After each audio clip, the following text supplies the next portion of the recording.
Probably a lot of you know the story of the two salesmen who went down to Africa in the 1900s. They were sent down to find if there was any opportunity for selling shoes. And they wrote telegrams back to Manchester.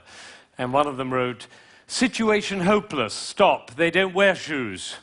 And the other one wrote, "Glorious opportunity, they don't have any shoes yet."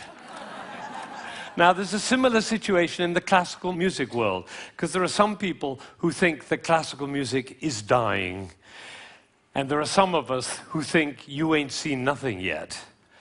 And rather than go into statistics and trends and tell you about all the orchestras that are closing and the record companies that are folding, I thought we should do an experiment tonight.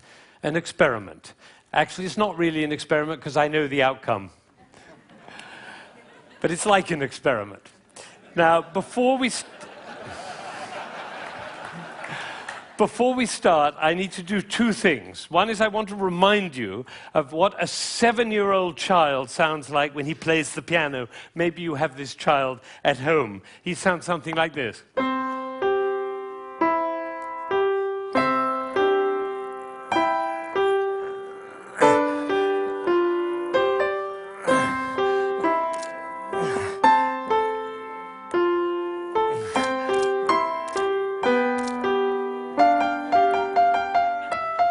I see some of you recognize this child.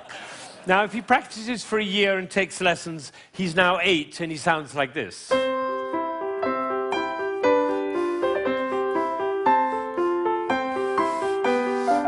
then he practices for another year and takes lessons, now he's 9.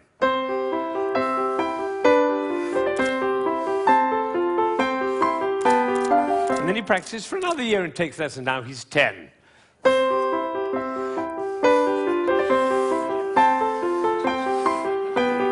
At that point, they usually give up. Now, if he'd waited for one more year, you would have heard this.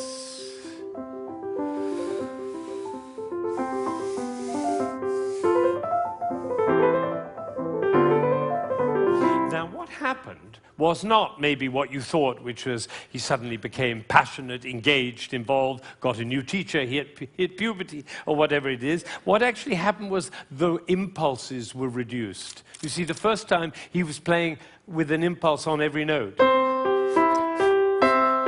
And the second, with an impulse every other note. You can see it by looking at my head.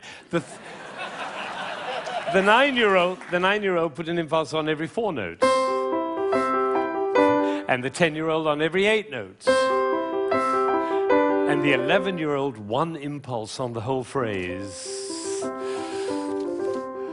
I don't know how we got into this position. I didn't say I'm going to move my shoulder over, move my body. No, the music pushed me over, which is why I call it one buttock playing. Can be the other buttock. You know, a gentleman was once watching a presentation I was doing, and I was working with a young pianist. He was the president of a corporation in Ohio.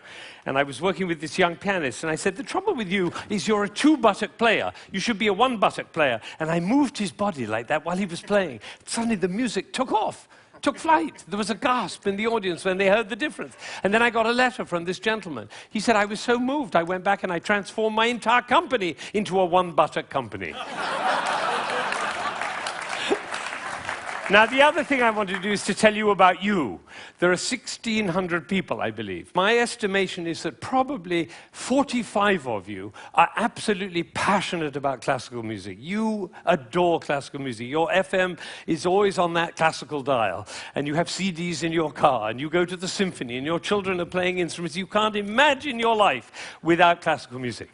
That's the first group. It's quite a small group. Then there's another group, bigger group. These are the people who don't mind classical music. You know, you come home from a long day and you take a glass of wine and you put your feet up, a little Vivaldi in the background doesn't do any harm. Right? That's the second group.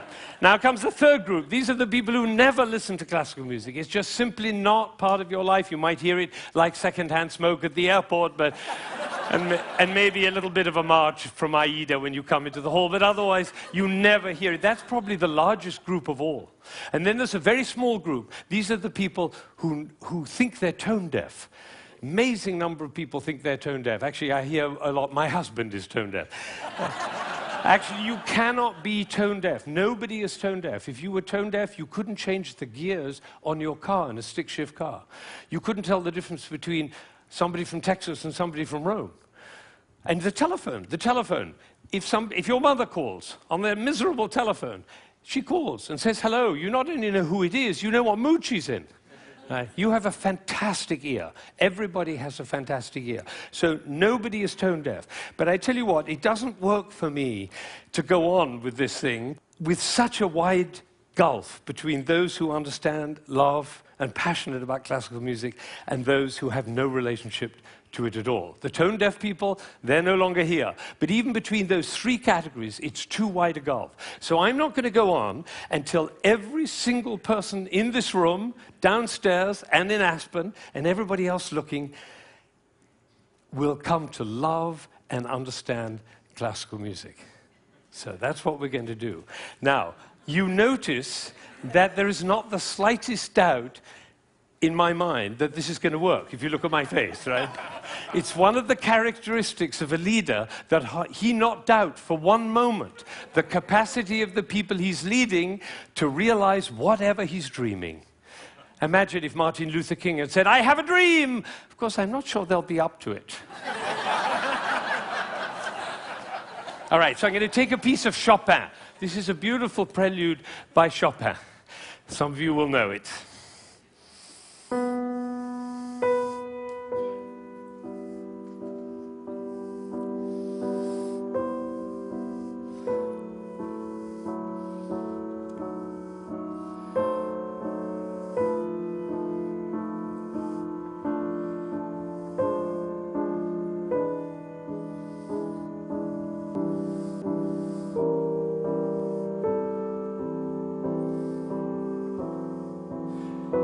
I think probably happened in this room. When I started, you thought, how beautiful that sounds.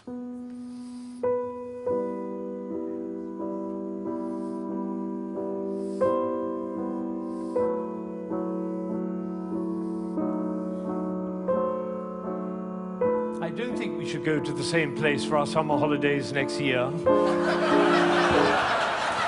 It's funny, isn't it?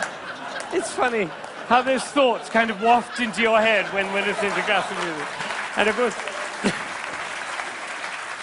of course, if the piece is long and you've had a long day, you might actually drift off. And then your companion will dig you in the ribs and say, "Wake up, it's culture!" And then you feel even worse. But has it ever occurred to you that the reason you feel sleepy in classical music is not because of you, but because of us? Did anybody think while I was playing, why is he using so many impulses? If I'd done this with my head, you certainly would have thought it.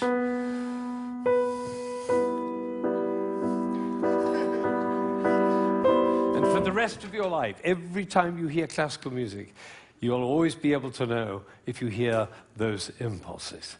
So let's see what's really going on here. We have a B. This is a B. The next note is a C. And the job of the C is to make the B sad. And it does, doesn't it? Composers know that. If they want sad music, they just play those two notes. But basically, it's just a B with four sads. Now it goes down to A. And now to G. And then to F. So we have B, A, G, F. And if we have B, A, G, F, what do we expect next? Oh, that might have been a fluke. Let's try it again. Ooh, the TED choir. And you notice nobody is tone deaf. Is that right? Nobody's, every village in Bangladesh and every hamlet in China, everybody knows. Da, da, da, da, da. Everybody knows who's expecting that E. Now, Chopin didn't want to reach the E there because what will have happened? It'll be over, like Hamlet. You remember Hamlet, Act 1, Scene 3? He finds out that his uncle killed his father. You remember he keeps on going up to his uncle and almost killing him. And then he backs away, and then he goes up to him again and almost kills him. And the critics, all of whom sitting in the back row there, they have to have an opinion. So they say, Hamlet is a procrastinator. Or they say, Hamlet has an Oedipus complex. No, otherwise the play would be over, stupid. That's why Shakespeare puts all that stuff in Hamlet, you know, Ophelia going mad and the play within the play and Yorick's skull and the gravediggers. That's in order to delay until Act 5 he can kill him. It's the same with the Chopin. He's just about to reach the E and he says, oops, better go back up and do it again. So he does it again. Now he gets excited. That's excitement, you don't have to worry about it. Now he gets to F sharp and finally he goes down to E. But it's the wrong chord.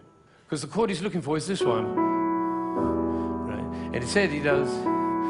Now we call that a deceptive cadence. Because it deceives us. I always tell my students, if you have a deceptive cadence, be sure to raise your eyebrows, then everybody will know.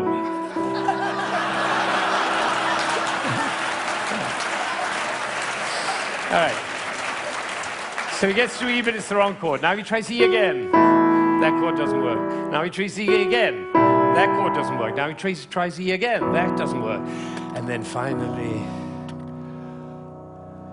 there was a gentleman in the front row who went, like that. It was the same gesture he makes when he comes home after a long day, turns off the key in his car and says, I'm home. Because we all know where home is. So this is a piece which goes from away to home. And I'm going to play it all the way through, and you're going to follow. B, C, B, C, B, C, B, D, down to A, down to G, down to F, almost goes to E, but otherwise the play would be over. Goes back up to B, gets very excited, goes to F sharp, goes to E, it's the wrong chord, it's the wrong chord, it's the wrong chord, and finally goes to E, and it's home. And what you're going to see is one buttock playing. Because for me to join the B to the E, I have to stop thinking about every single note along the way and start thinking about the long, long line from B to E. Right? You know, we were just in South Africa, and you can't go to South Africa without thinking of Mandela in jail for 27 years. What was he thinking about? Lunch? No, he was thinking about the vision for South Africa and for human beings. That's what cares. This is about vision. This is about the long line, like the bird who flies over the field and doesn't care about the fences underneath, all right? So now you're going to follow the line all the way from B to E. And I have one last request before I play this piece all the way through. Would you think of somebody who you adore who's no longer there? A beloved grandmother, a lover, somebody in your life who you love with all your heart, but that person is no longer with you. Bring that person into your mind, and at the same time, follow the line all the way from B to E, and you'll hear everything that Chopin had to say.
Now, you may be wondering, you may be wondering, why I'm clapping. Well, I did this at a school in Boston with about 70 seventh graders, 12-year-olds. And I did exactly what I did with you, and I told them and explained them the whole thing. And at the end, they went crazy, clapping. They were clapping, I was clapping, they were clapping. Finally, I said, why am I clapping? And one of these little kids said, because we were listening. Think of it, 1,600 people, busy people, involved in all sorts of different things, listening, understanding, and being moved by a piece by Chopin. Now, that is something. Now, am I sure that every single person followed that, understood it, was moved by it? Of course I can't be sure, but I tell you what happened to me. I was in Ireland during the Troubles 10 years ago, and I was working with some Catholic and Protestant kids on conflict resolution, and I did this with them. Risky thing to do, because they were street kids. And one of them came to me the next morning, and he said, you know, I've never listened to classical music in my life, but when you played that shopping piece, he said, my brother was shot last year, and I didn't cry for him. But last night, when you played that piece, he was the one I was thinking about. And I felt the tears streaming down my face, and you know, it felt really good to cry for my brother. So I made up my mind at that moment that classical music is for everybody. Everybody. Now, how would you walk? Because you know my profession, the music profession, doesn't see it that way. They say 3% of the population likes classical music. If only we could move it to 4%, our problems would be over. I say, how would you walk? How would you talk? How would you be if you thought 3% of the population likes classical music? If only we could move it to 4%. How would you walk? How would you talk? How would you be if you thought everybody loves classical music? They just haven't found out about it yet. See, these are totally different worlds. Now, I had an amazing experience. I was 45 years old. I'd been conducting for 20 years, and I suddenly had a realization. The conductor of an orchestra doesn't make a sound. My picture appears on the front of the CD.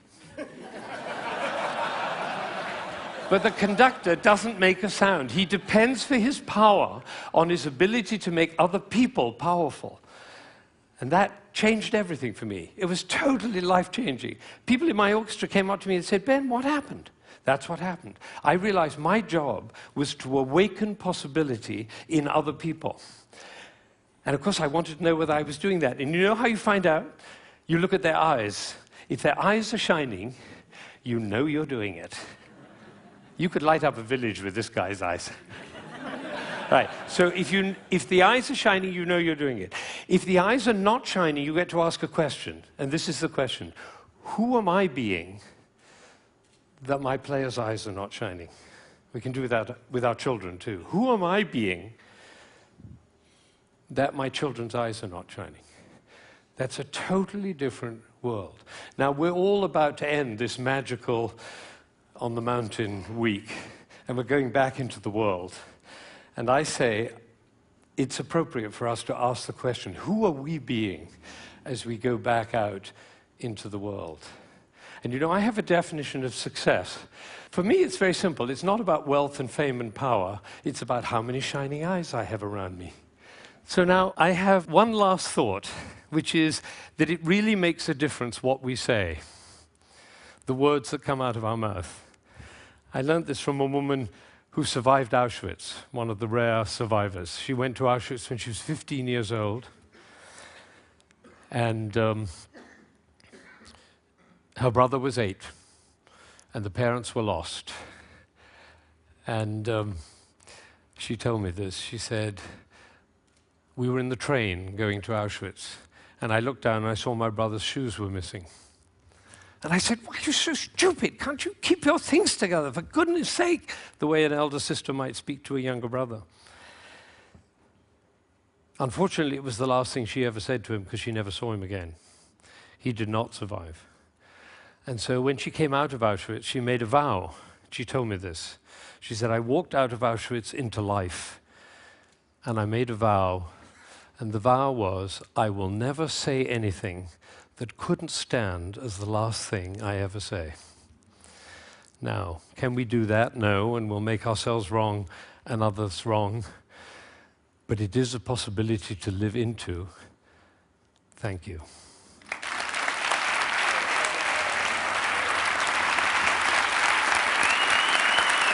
Shining eyes. Shining eyes.